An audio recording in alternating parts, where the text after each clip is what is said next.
I'm Mark Brzezinski, and thank you for tuning in to Mideast Realities. We're in Cairo, Egypt, the largest of the Arab countries, the first Arab country to make peace with Israel, and in many ways the most important of the Arab countries, not in terms of oil wealth or petrodollars, but in terms of size, population, economy, and political impact. We're in fact on the rooftop garden of the Carlton Hotel, right in the middle of downtown Cairo. A hotel I first came to in 1971. I was a student at the time, representing the international student movement for the United Nations at the United Nations while going to law school. I was invited by the UN Association of Egypt, which had its offices across the street, and I was taken to this hotel. A very small, very well-kept Egyptian hotel with this lovely rooftop terrace, especially in the summer months. But we're here to discuss the situation in the Arab world with Mohammed Sd. Mohammed's one of the best-known political analysts here in the Middle East, throughout the Middle East, not just in Egypt. And he's an old friend of mine. In fact, I met him in 1978, the second time I came to Cairo.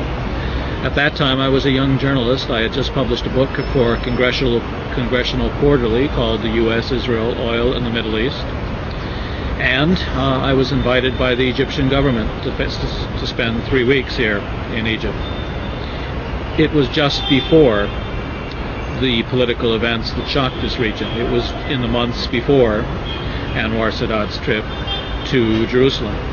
And in fact, I played a very small footnote role in history at that time. Through a variety of circumstances, I ended up meeting with President Sadat privately, arranging for him to send a telegram to a conference I was about to attend in Israel. At the time, it was unheard of, the idea that an Arab leader from an Arab country would be sending a telegram to anybody in Israel. And it was the days before, in fact, he had decided to go there. It was some days later that he decided. Anyway, I left the next day after meeting with him, was on a plane to Athens to connect to Israel, woke up with an English language paper on my lap and a picture of the President of Egypt and myself on the very top of the paper staring at me. So it was a small footnote in the history of this region. Of course, things have now happened.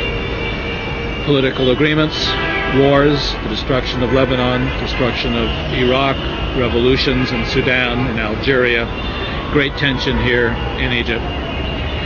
But nevertheless, it's good to be back. I've probably been here 100 times since the 70s, and we'll be joined in just a few moments by Mohammed Sd., one of the best-known commentators on the political affairs of this region, and we'll discuss with him the history of what's been happening, the political agreements, the peace process, the situation with Israel and Egypt, Israel and the Palestinians.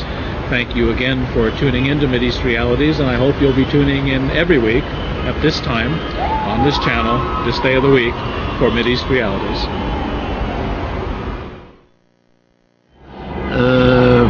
Is what you're saying that these political agreements with the Israelis and with the Americans, the war against Iraq, that all of this has humiliated many people in this part of the world, made them ashamed of their own governments, ashamed of what's happened to them, and the reaction in some cases takes the form of Islamic nationalism? Yes, if you like. I mean, what is actually happening now, the peace has not created what the objective of peace was. It is not a situation where everybody gets something out. It is not an improved situation for everybody.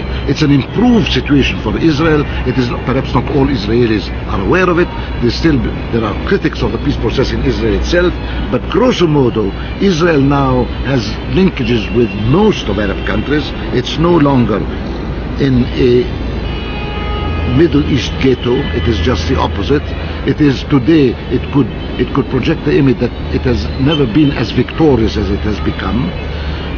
The Arabs are told that they're not defeated, but they feel that they are.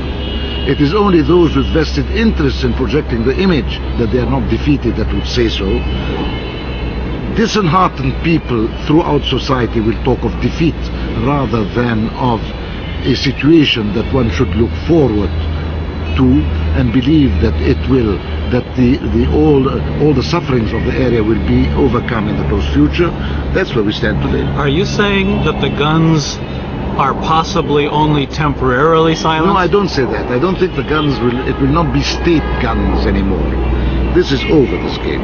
I don't see ourselves going back to that. But we'll have all sorts of things simultaneously. It's finished, the war of blocks. It won't be one block against another block. This is finished. But what we will have is the reasons that brought about war between blocks will express themselves otherwise. There will be a lot of intercourse. There will be business people working on either side together. But there will also be groups that will stand up to it. There will be terrorism. There will be also very daring forms of terrorism. That we will have simultaneously forms of intercourse and extreme forms of conflict side by side. But wouldn't that potentially change if, in fact, some of the regimes changed? Are you suggesting the regimes in place are simply going to stay there? No, I believe that that not everything is going to change. When Israel came into being in 1948, all Arab regimes in its vicinity changed. I expect that when peace will be installed, all Arab regimes will change once again. To cite only some cases, many of the Arab regimes were issued out of military takeovers because justified by the need to confront Israel militarily. Israel will never tolerate any regimes of military origin to live on in the Arab world in a situation attributed to peace. So one must expect, with much American intervention, I would assume, that things will change drastically with the Arab world throughout the future. Also, the Gulf War has exposed that it was not only Iraq that was defeated, but most of the Gulf states as well. Their vulnerability was exposed as never before.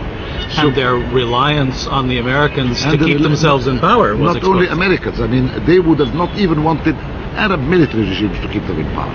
They don't want even regimes that are attributed to a history of military takeovers to remain in power, because these states are still not military regimes. They are tribal regimes. But I'm trying to sort of cut through this and understand where your analysis takes us. So that's especially why I'm leading in this discussion. Are you saying that if in fact this isn't a real peace with the Palestinians, and that it doesn't look like it is, it looks like an imposed settlement in which they are given ghettos and Bantustans and reservations to live on, and the Israelis win? If that's what it is, as each year makes that more clear, there will be no peace. Isn't there going to be more of a sense of we've been had, more of a sense of humiliation, of course, more of a sense of alienation? There will be texts that will be attributed to the name of peace.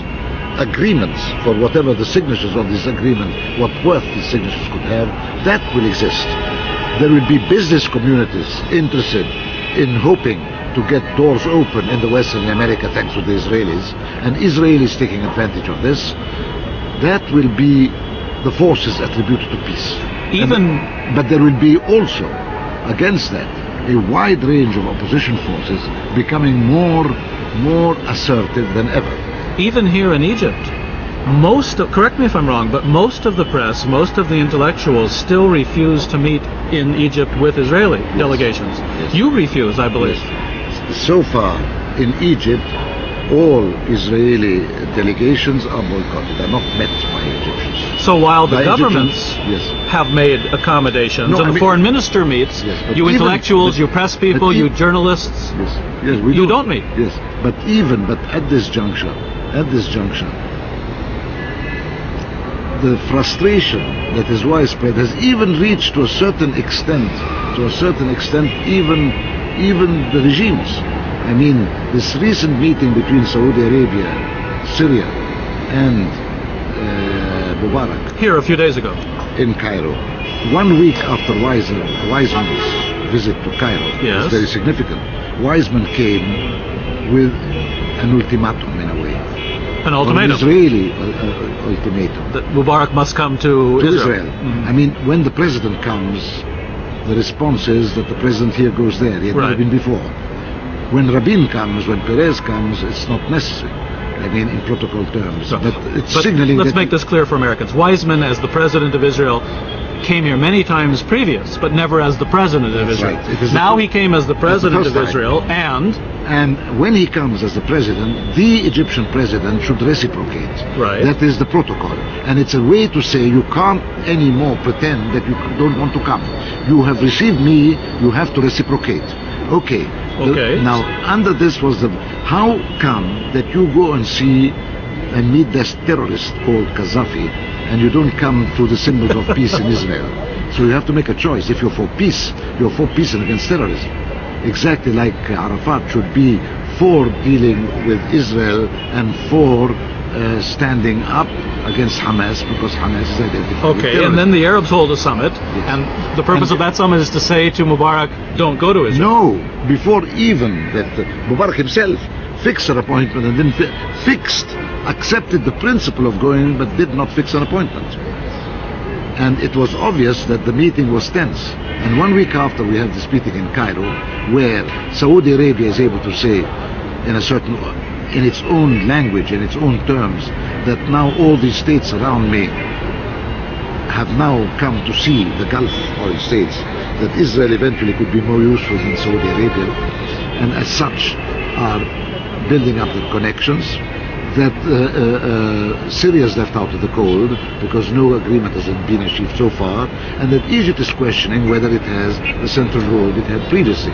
Are you suggesting that the arrangements that have been made are not nearly as stable and not nearly as lasting, for instance, as the Americans seem to suggest they are? No, I would put it, I won't go that far, but what I would say is the following, that the Americans believe that the time has come to make out of peace the frame of reference, and everything that stands up still to peace as the small writing that will be overcome eventually. It's just details. The situation is not at all that. What we actually have today is that if things continue the way they are, we will not have peace at all.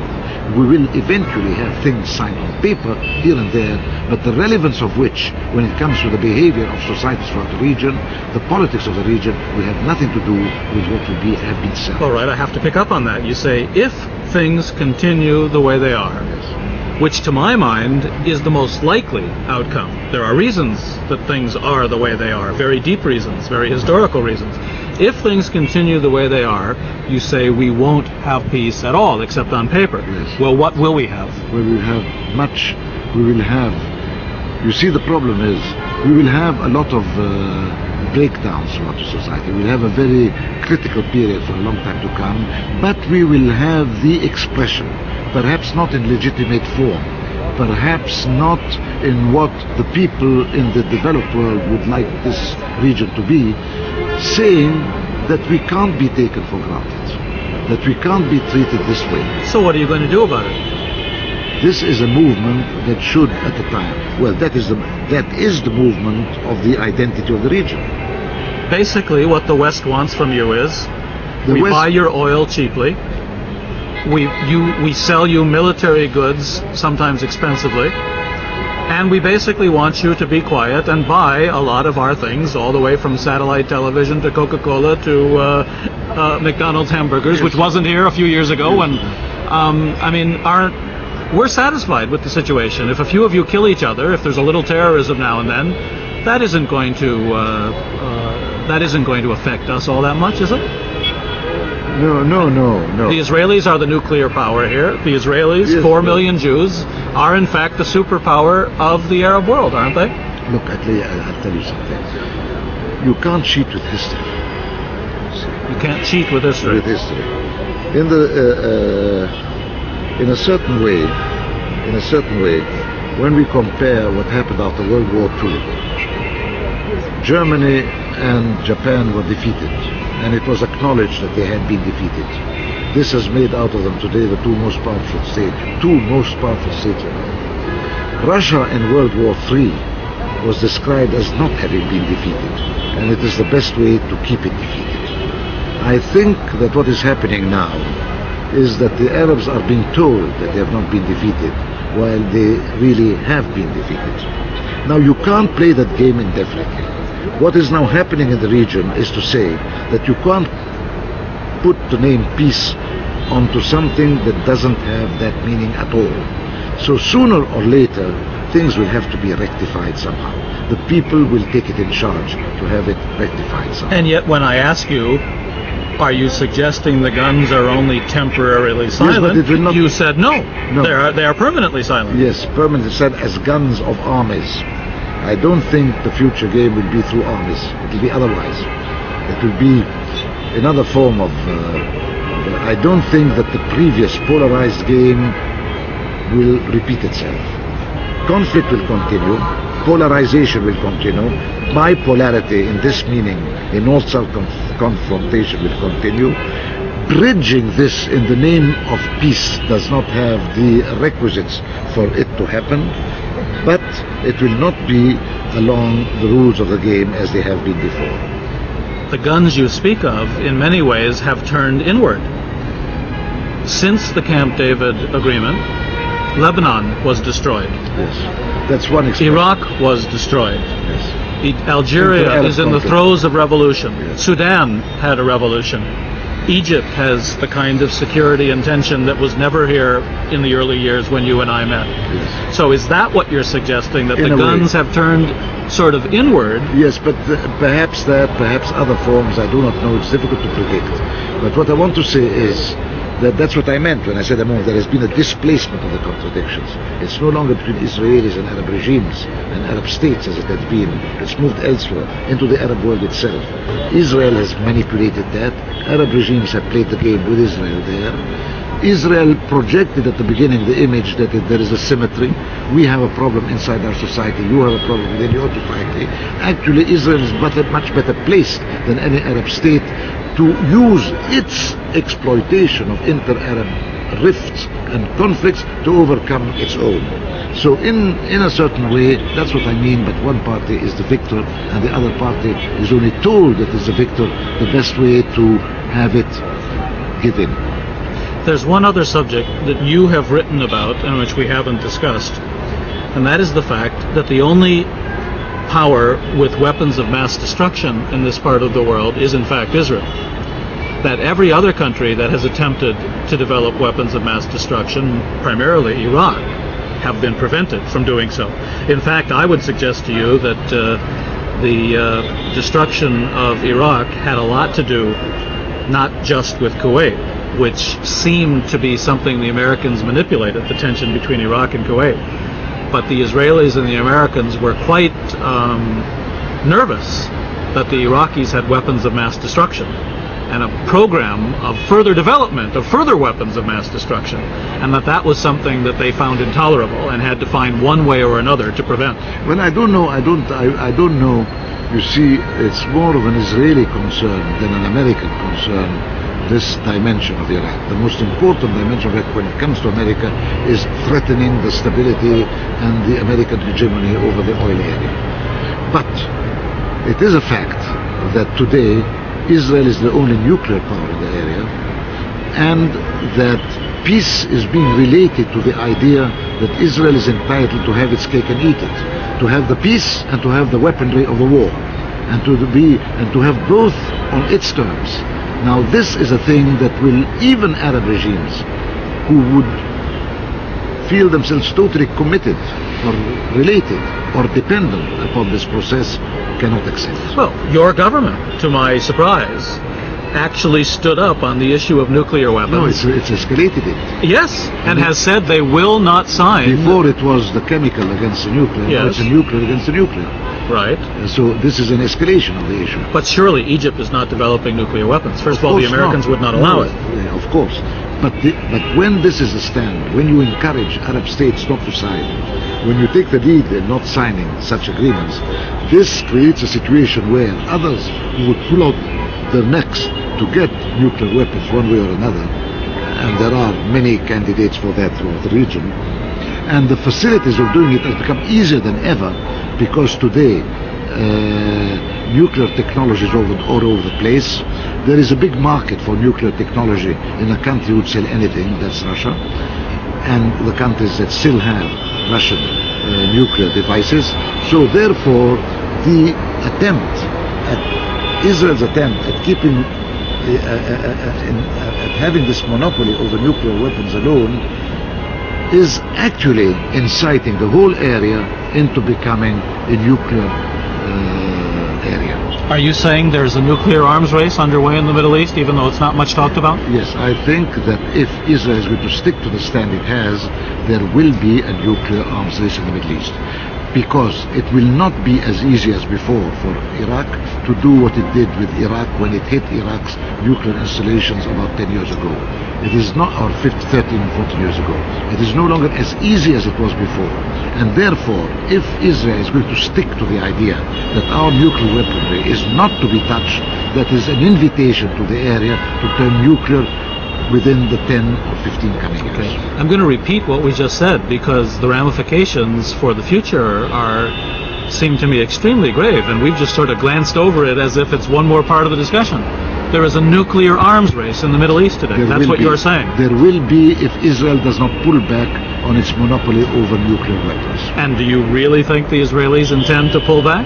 If they do not pull back, it will be a nuclear arms What race. do you think? You've been living in this region all your life. I don't expect them to pull back on this issue. I don't expect them to pull back, or at least the most they would do is to promise, given certain conditions, that they would eventually consider the issue later on, and this is not satisfactory for them. I mean, it's a little bit like the peace. The Israelis call what we have now peace. As you point out, it's surrender, it's not peace. People understand it's not peace. The Israelis say that they will not be the first to introduce nuclear weapons into the region, but we all know they have nuclear weapons. We all know from published reports that they have hundreds of nuclear weapons. Yes, of course. But no, they have. What I want to say is it has become very difficult today to indefinitely keep out of the region a nuclear build-up if one state believes that it can keep its monopoly over these weapons.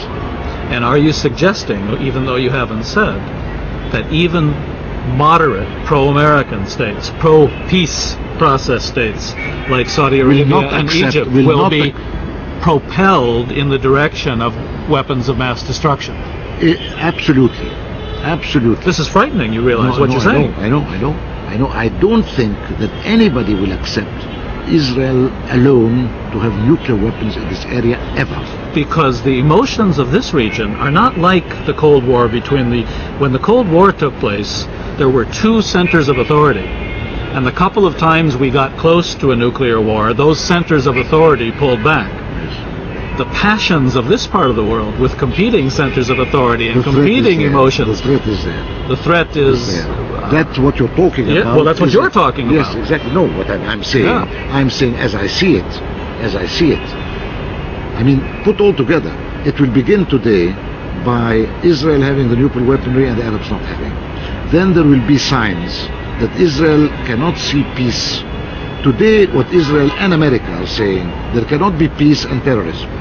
Tomorrow it will be, we cannot have peace and military regimes in the Arab world, or regimes issued out of the military in the Arab world. So that will be antagonizing many parties who so far are ready even to make a peace deal with Israel.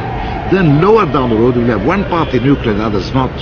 All these factors can only contribute to create a situation where the rules of the game as they are presented now in the name of peace have no future. Among your circle of friends, journalists, intellectuals, how many in the 17 years since the peace between Egypt and Israel have been to Israel? The only type of people who would go in the professionals are people who would go for very specific professional reasons and very limited. Nobody would go on his own. Nobody would want to go on his own. This might apply to certain business communities. And it seems that recently there has been more business people going to Israel than before. But this is the way the intellectual class expresses its sense of we've been had. In a way. I mean, there is the feeling that so far, one way to say not to go to Israel is to say we don't see why our behavior with Israel should change. What has happened so far does not encourage us to see what we have been promised, exactly what you're saying, what we have promised coming into being. It's not being implemented. Well, Mohammed, it is always extremely illuminating and insightful and it always challenges one's sense of what has happened and what will happen to talk to you. Thank you for agreeing to be on the program. Thank you for sitting with me this afternoon. I'm Mark Brzezinski. I'm the host of this program, Mideast Realities. Please tune in next week on this channel, same day of the week, same time, for another episode of Mideast Realities.